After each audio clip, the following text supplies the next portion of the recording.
la gouvernance pendant la période. Mais vous êtes quand même chef d'entreprise, vous comprenez qu'un kilomètre de route puisse coûter 4 milliards? Bon, ça c'est, pour nous, vous parliez probablement de l'autoroute parce que c'est peut-être c'est de ça que vous faites allusion. Bon, j'ai entendu des chiffres moi-même de part et d'autre où des kilomètres d'autoroute de cette sorte peuvent avoisiner 2-3 milliards le kilomètre. Ici, on dit que c'est 4. Bon, maintenant, c'est des autoroutes, c'est des infrastructures que nous n'avions pas l'habitude de faire.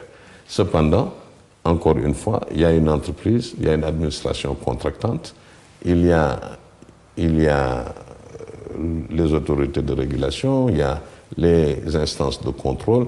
Je pense qu'ils ont toutes les compétences en eux d'évaluer concrètement cela. Mais moi, je ne peux pas, a priori, d'ici. Bon, vous êtes quand même patron et chef d'entreprise, vous connaissez bien le système des commissions au Sénégal, qui font que ça augmente beaucoup les coûts des bâtiments que l'on fait. Ah bon, non, moi je ne sais pas.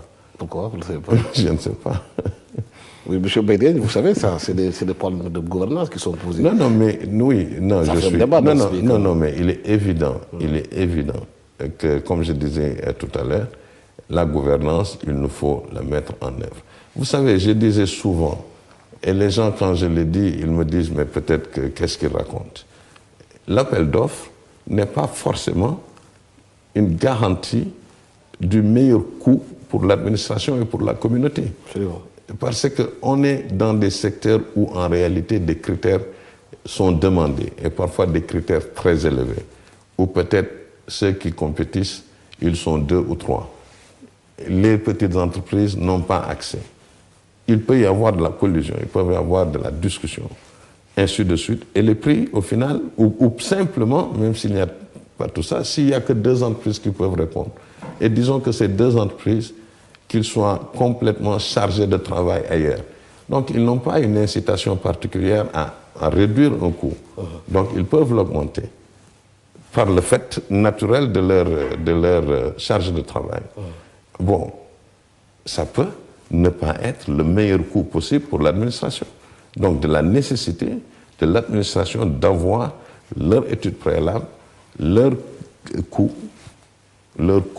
et peut-être même discuter et savoir qu'on peut être qu'à ce niveau.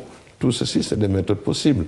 Donc, maintenant, la gouvernance dans tout et la transparence doit être revue, doit être renforcée, le système de concurrence doit être mis en avant, ou tout au moins, et aussi l'implication du national. Maintenant, est-ce qu'il y a eu une commission ici ou une commission là-bas? Bon, s'il y en a, il faut condamner. S'il n'y en a pas, il n'y en a pas. Oui, on avait commencé à parler de l'alternance qui avait été alternée. Aujourd'hui, il y a une alternance qui se met en place, une nouvelle alternance, donc au nouveau régime. Sur quoi vous attendez ce nouveau pouvoir, surtout sur le plan des réformes économiques? Ben, déjà, nous attendions que la réforme, qui est une des grandes réformes, notamment du Code général des impôts, soit mise en œuvre. Nous l'avions dit. Elle concentre beaucoup de petites réformes. C'est une étude globale. Nous étions engagés dans les discussions depuis plus d'1 an. Donc, il faut la mettre en œuvre. Il y a toutes les réformes au sein de la justice qu'il faut mettre en œuvre. Donc, il y a aussi, encore une fois, au-delà de ces différentes réformes, parce que ça c'est important, l'accès, encore une fois, des privés nationaux dans les grands travaux de l'État. Mais le nouveau président dit qu'il va relever les impôts sur les entreprises, qui avaient été baissés de 25%, qu'il va le remettre à 35%. Moi, je n'ai pas entendu ça. Si. Dans son discours, il a dit que les impôts sur les entreprises vont monter à 35%. Oui, bon, ça, il y a un débat. Il est vrai que l'impôt sur les sociétés, aujourd'hui, est de 25%.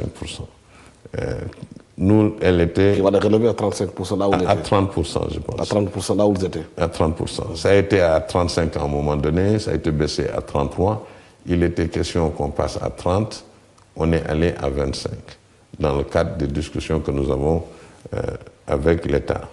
Maintenant, même à l'époque, quand nous étions à 25, nous avions indiqué que l'État et l'administration devaient pouvoir évaluer, je veux dire, les bénéfices de cette mesure. Est-ce qu'en baissant à 25%, il y a eu beaucoup plus de revenus pour l'État parce que beaucoup plus de sociétés ont déclaré correctement ou pas, c'était à l'État d'évaluer et de revenir dans le cadre d'une discussion. Si le président Macky Sall dit qu'il veut ramener l'IS à 30%, nous ne pouvons qu'attendre et voir quelles sont les discussions et le pourquoi et quelles sont les autres mesures à prendre, comment nous pouvons gérer tout cela.